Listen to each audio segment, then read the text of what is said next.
Teach your children faith in God. અમેરિકામાં FBI ના director Edgar Hoover retire થયા ત્યારે એની ફેરવેલ સેરેમનીમાં હુઝ હુ ઓફ US બધા હતા. એની હાજરીમાં જ્યારે એમને સ્પીચ આપી ત્યારે એમને કહ્યું, મેં 40 વર્ષ ક્રાઇમ સાથે ડીલ કર્યું છે. એમાં last 15 years is child and teenage crime. Why they perform crimes? કારણ કે અમેરિકામાં તો દર 2-3 મહિને પ્રસંગ બને છે, સ્કૂલમાં છોકરાઓ શૂટિંગ કરે છે. એટલે ઘણી વખત હું હસતા હસતા કહું છું, no teacher turns around in the classroom and writes anything on the board to teach the children. Why? There is a danger of a bullet coming from the back. 98% of America's primary and high schools, they have metal detectors for children. શું culture બગડી ગયું છે.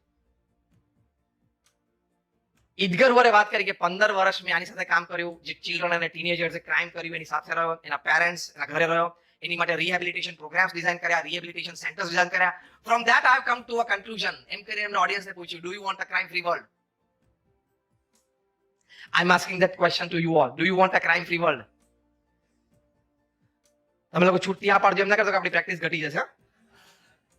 I'm just joking on the lighter side. We all want a crime free world. ઇડગર હુવરે કીધું, my 40 years of dealing with crime has taught me one thing and I've come to a conclusion. એમ કરીને વાત કરી.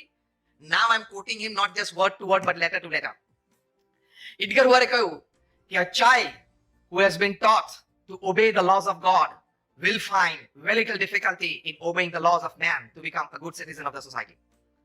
એટલે કે જે બાળકને તમે નાનપણથી ભગવાનમાં શ્રદ્ધા શીખવાડશો ને એ બાળકને મોટા થઈને સમાજમાં માણસના કાયદા શીખવામાં અને પાળવામાં તકલીફ નહીં પડે. એ તમારી હવે જોબ છે, તમારા સંતાનોને સંસ્કાર આપવા અને શ્રદ્ધા શીખવાડવી. That is your responsibility. એ સાંસારિક જવાબદારીઓમાં આવે છે. બીજી બધી જવાબદારી તમે સરસ અદા કરી દીધી, પણ સંસ્કાર અને શ્રદ્ધા શીખવાડવાના.